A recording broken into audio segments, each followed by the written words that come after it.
Hello students, welcome back to my channel. आणि आजच्या व्हिडिओमध्ये आपण इंट्रोडक्शन टू मायक्रोबायोलॉजीचा पार्ट 4 शिकणार आहोत. या आधीचे तिन्ही पार्ट्स मी ऑलरेडी अपलोड केलेले आहेत. त्यांच्या लिंक्स तुम्हाला खाली डिस्क्रिप्शन बॉक्समध्ये मिळतील. आणि आजचा व्हिडिओ जर का तुम्हाला आवडला तर व्हिडिओला लाईक आणि शेअर नक्की करा. माझं चॅनल तुम्हाला जर का आवडत असेल तर चॅनलला सबस्क्राईब करा आणि सबस्क्राईबच्या बाजूचं बेल आयकॉन नक्की प्रेस करा.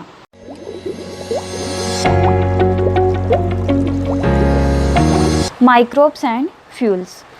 सो बेसिकली फ्युल्स कशाला म्हणतात हे आपल्या सगळ्यांना माहिती आहे. पेट्रोल, डिझेल, केरोसिन, ऑइल ह्या सगळ्या गोष्टींना आपण फ्युल्स म्हणतो. ओके.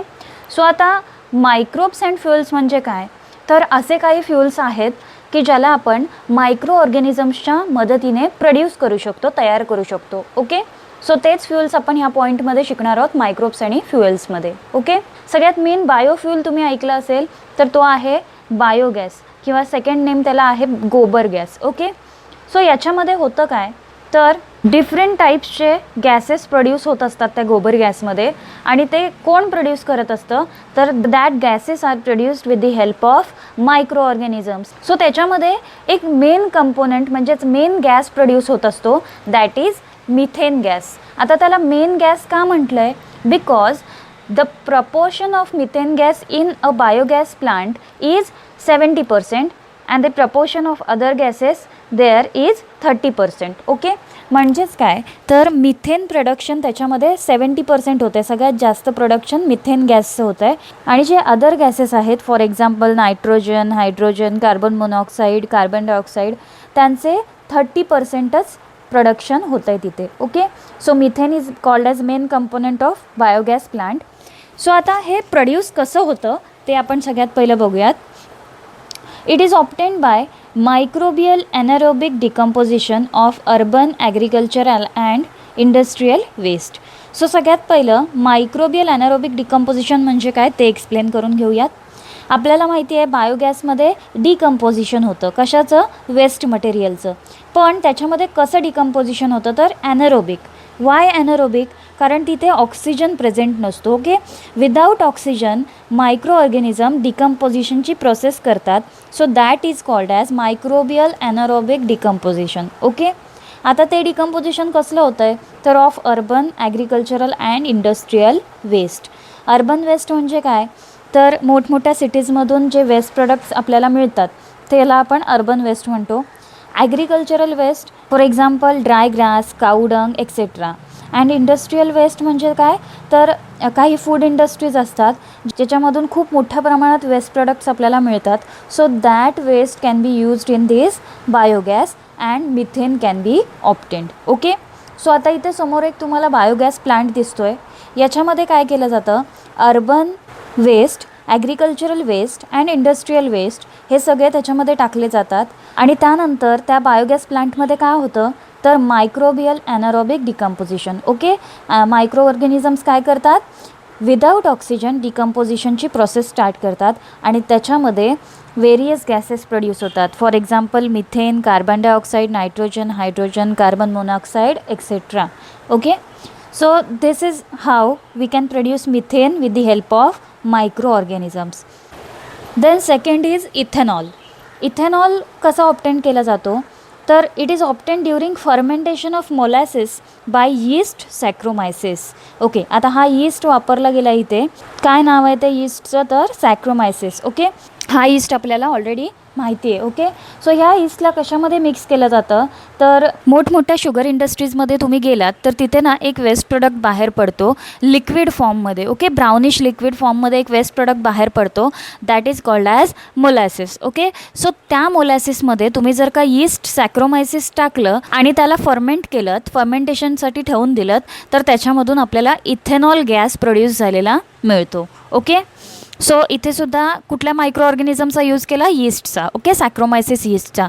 आणि त्याच्या मदतीने आपल्याला इथेनॉल गॅस मिळाला. सो इथेनॉलबद्दल अजून काही गोष्टी दिल्यात त्यांनी. It is an alcohol. Okay. Ethanol कसला टाईप आहे, एक अल्कोहोलचा टाईप आहे. And it is also called as clean smokeless fuel. Okay. It is also called as clean fuel. का क्लीन फ्यूल म्हटलं याला, कारण खूप साऱ्या कंट्रीज अशा आहेत इन्क्लुडिंग इंडिया. ओके, काय केलं जातं तर ज्यावेळी पेट्रोल टाकण्यासाठी आपण पेट्रोल पंपवरती जातो त्यावेळी त्याच्यामध्ये ऑलरेडी 5% इथेनॉल मिक्स केलेला असतो. का असं करतात तर इथेनॉल काय करतो त्या पेट्रोलला कम्प्लिटली बर्न होण्यासाठी मदत करतो. ओके, कम्प्लिटली बर्न होतं म्हणजे काय तर व्हेकल ज्यावेळेस तुम्ही रन करता त्यावेळी तुमच्या व्हेकलमधून खूप कमी प्रमाणात कार्बन बाहेर पडत असतो. ओके, स्मोक बाहेर पडत असतो. सो त्याच्यामुळेच काय होतं तर पॉल्युशन कंट्रोल होतं आहे. Okay, so thus it is called as clean fuel, smokeless fuel. Okay, third gas आहे hydrogen gas. Okay, so hydrogen गॅसला सगळ्यात पहिलं काय म्हटलं आहे बघा, it is considered to be the fuel of future. Okay, आता ह्याला फ्यूल ऑफ फ्युचर म्हटले का बिकॉज आत्ता ह्याला आपण यूज नाही करत आहे हायड्रोजन गॅसला. ओके, पण फ्युचरमध्ये ह्याला आपण यूज करू शकतो. सो आत्ता काय यूज केलं नाही जात आहे कारण आता सपोज काही व्हेकल्स आपण अशा प्रोड्यूस केल्या की ज्या हायड्रोजन गॅसवरती चालतात तर त्यासाठी आपल्याला खूप मोठा इन्फ्रास्ट्रक्चर आधी तयार करायला लागेल. म्हणजेच काय एका ठराविक डिस्टन्सवरती आपल्याला हायड्रोजन गॅस रिफिल स्टेशन्स उभे करायला लागतील. फॉर एक्झाम्पल जसं पेट्रोल पंप असतो तसा हायड्रोजन गॅसचा पण पंप आपल्याला उभा करायला लागेल. सो हे जे हायड्रोजनचं इन्फ्रास्ट्रक्चर आहे ते खूप वास्ट आहे, खूप मोठं आहे आणि म्हणून ह्याला आत्ता यूज केलं जात नाही आहे, पण इन फ्युचर ह्याला आपण यूज करू शकतो. ओके, सो आता हा हायड्रोजन गॅस कसा प्रोड्यूस होतो, मायक्रो ऑर्गॅनिझम्स ह्याला कसे प्रोड्यूस करतात ते बघूयात. It is release during biophotolysis of water in which bacteria perform photo reduction. आता त्यांनी काय सांगितलं आहे हा हायड्रोजन गॅस कधी प्रोड्यूस होतो during biophotolysis of water. Okay, आता सगळ्यात पहिलं आपण बायोफोटोलिसिस ऑफ वॉटर म्हणजे काय ते बघूयात. सो बायोफोटोलिसिस म्हणजे काय हे मी इथे दाखवते तुम्हाला. ओके, बायो म्हणजे काय लिव्हिंग ऑर्गॅनिझम. आता इथे कुठल्या लिव्हिंग ऑर्गॅनिझम्सचा आपण स्टडी करतो आहे दॅट आर मायक्रोब्स. ओके, आणि फोटोलिसिस म्हणजे काय तर इथे जो कुठला मॉलिक्यूल असेल त्याचं ब्रेकडाऊन होतं, त्याचे तुकडे होतात. ओके, सो आता इथे कुठला मॉलिक्यूलचा आपण स्टडी करतो आहे वॉटर मॉलिक्यूल आणि वॉटरचा मॉलिक्युलर फॉर्म्युला काय आहे H2O. सो ज्यावेळी वॉटरमध्ये बायोफोटोलिसिस होतं त्यावेळी हा जो वॉटरचा मॉलिक्यूल असतो तो ब्रेकडाऊन होतो. म्हणजेच काय तर हायड्रोजन आणि ऑक्सिजन सेपरेट होतात. Okay, so this process is called as biophotolysis. कळलं आहे बायोफोटोलिसिस ऑफ वॉटर म्हणजे काय तर जो वॉटरचा मॉलिक्यूल आहे तो ब्रेकडाऊन होतो आणि 2 सेपरेट मॉलिक्युल्स तयार होतात हायड्रोजन आणि ऑक्सिजनचे. This process is called as biophotolysis. आता ह्याला करतं कोण तर this is performed with the help of microbes, micro organisms. आणि ते कुठले असतात तर दे आर बॅक्टेरियाज. काही बॅक्टेरियाज असे आहेत की जे ही फोटोलिसिसची प्रोसेस घडवून आणतात वॉटरमध्ये. आता ती जी प्रोसेस घडवून आणतात त्यावेळी ते करतात काय तर bacteria performs photo reduction. Bacteria काय करतात फोटो रिडक्शनची प्रोसेस करतात आणि त्याच्यामुळे वॉटरमध्ये बायोफोटोलिसिस ही प्रोसेस कंप्लीट होते. सो आय होप तुम्हाला आता हा बायोफोटोलिसिसचा पॉईंट कळला. आता फोटो रिडक्शन म्हणजे काय ते आपण बघूयात. Okay, so first of all तुम्ही केमिस्ट्रीमध्ये रिडक्शन आणि ऑक्सिडेशन हे वर्ड्स ऐकले असतील. ओके, सो बेसिकली हे वर्ड्स म्हणजे काय तर it is either gain or loss of electrons. Oxidation म्हणजे काय gain or loss of electrons आणि रिडक्शन म्हणजे सुद्धा काय gain or loss of electrons. Okay, म्हणजेच काय तर एखादा मॉलिक्यूलमध्ये ऑक्सिडेशन झालं तर तो इलेक्ट्रॉन्स गेन करतो किंवा लूज करतो, किंवा एखाद्या मॉलिक्यूलमध्ये रिडक्शन झालं तर तिथेसुद्धा सेम प्रोसेस तो इलेक्ट्रॉन गेन करतो किंवा लूज करतो. ओके, सो सगळ्यात पहिलं आपण इथे कुठल्या मॉलिक्यूल्सचा स्टडी करतो हायड्रोजन अँड ऑक्सिजन. सो इथे मी तुम्हाला लिहून दाखवते हायड्रोजन ऑक्सिजन. ओके, आता सपोज इथे ऑक्सिडेशन होतं आहे आणि इकडे रिडक्शन. ओके, सो हायड्रोजनमध्ये ज्यावेळेस ऑक्सिडेशन होतं त्यावेळेस हायड्रोजन काय करतो इलेक्ट्रॉन्स लूज करतो आणि ज्यावेळेस त्याच्यामध्ये रिडक्शन होतं त्यावेळेस तो इलेक्ट्रॉन्स गेन करतो. ओके, आता ऑक्सिजनच्या ह्याचा ऑपोजिट आहे. ऑक्सिजनमध्ये ज्यावेळेस ऑक्सिडेशन होतं त्यावेळेस तो इलेक्ट्रॉन्स गेन करतो आणि ऑक्सिजनमध्ये ज्यावेळेस रिडक्शन होतं त्यावेळेस तो इलेक्ट्रॉन्स लूज करतो. ओके. आता एक गोष्ट नेहमी लक्षात ठेवायची, ज्यावेळेस ऑक्सिडेशन होतं त्यावेळेस ऑक्सिडेशनमध्ये मॉलिक्यूल हा पॉझिटिव्हली चार्ज होतो आणि रिडक्शनमध्ये हा मॉलिक्यूल नेगेटिव्हली चार्ज होतो. ओके. सो आता हे लक्षात आलं आहे. मी पुन्हा एक्सप्लेन करते. ऑक्सिडेशन आणि रिडक्शन ह्या दोन गोष्टी असतात. हायड्रोजनमध्ये ज्यावेळेस ऑक्सिडेशन होतं त्यावेळेस तो इलेक्ट्रॉन्स लूज करतो, बाहेर टाकतो, आणि ज्यावेळेस रिडक्शन होतं त्यावेळेस तो इलेक्ट्रॉन्स एक्सेप्ट करतो. ओके. आणि ऑक्सिजनमध्ये त्याच्या अपोजिट आहे. ऑक्सिजनमध्ये ज्यावेळेस ऑक्सिडेशन होतं त्यावेळेस तो गेन करतो आणि ऑक्सिजनमध्ये ज्यावेळेस रिडक्शन होतं त्यावेळेस तो लूज करतो. आणि ज्यावेळी ऑक्सिडेशन होतं एखाद्या मॉलिक्यूलमध्ये त्यावेळेस ते मॉलिक्यूल पॉझिटिव्हली चार्ज आयन्स होतात आणि ज्यावेळेस रिडक्शन होतं त्यावेळेस ते मॉलिक्यूल्स नेगेटिव्हली चार्ज होतात. ओके. सो आता इथे आपण काय बघतो आहे, फोटो रिडक्शन. ओके. म्हणजेच आपल्याला आता हा चार्ट बघायला लागणार. कोणाचं फोटो रिडक्शन होतं आहे, हायड्रोजन आणि ऑक्सिजनचं. ओके. सो इथे मी वॉटर मॉलिक्यूल लिहिते.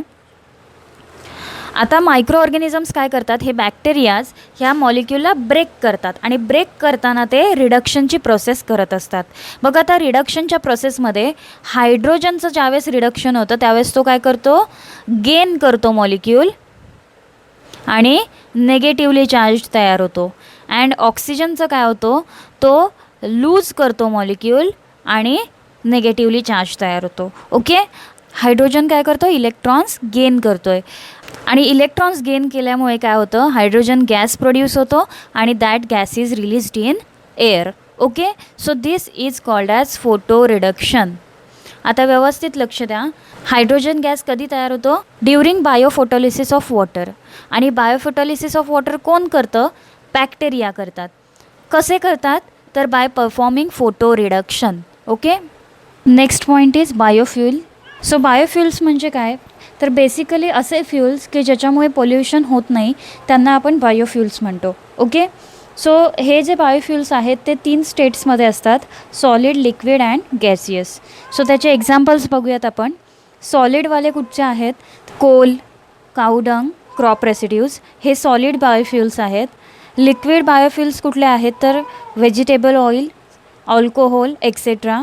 आणि गॅसियस बायोफ्युल्स काय आहेत, तर गोबर gas and coal gas. Okay. So these biofuels are renewable source of good energy. Okay. हे कसे आहेत, रिन्युएबल सोर्स आहेत, सारखे प्रोड्यूस होत असतात. Okay. They are easily available and are in plenty of quantity. Easily हे आपल्याला भेटतात. आता बघा, व्हेजिटेबल ऑइल्स किंवा अल्कोहोल, क्रॉप रेसिड्यूज, डंग, कोल ह्या सगळ्या गोष्टी आपल्याला इझिली आपल्या एन्व्हायरमेंटमध्ये मिळतात आणि खूप मोठ्या प्रमाणात असतात, plenty of quantity. Okay. These are reliable fuels of future. ह्यांना काय म्हटलं, रिलायबल फ्युल्स ऑफ फ्युचर. का, रिलायबल म्हणजे काय, भरोसा. तेच जर तुम्ही पेट्रोल किंवा डिझेल हे फ्युल्स बघितलेत तर हे फ्युल्स नॉन रिन्युएबल आहेत, कारण त्या फ्युल्सना प्रोड्यूस होण्यासाठी थाउजंड्स ऑफ इयर्स लागतात. So biofuels are best as compare to petrol diesel fuels. Okay. I hope तुम्हाला आजचा टॉपिक व्यवस्थित कळला असेल. कोणाला काही क्वेरीज असतील तर तुम्ही खाली कमेंट सेक्शनमध्ये विचारू शकता. आजचा व्हिडिओ जर का तुम्हाला आवडला असेल तर व्हिडिओला लाईक आणि शेअर नक्की करा आणि माझ्या चॅनलला सबस्क्राईब करून सबस्क्राईबच्या बाजूचा बेल आयकॉनसुद्धा नक्की प्रेस करा. थँक्यू.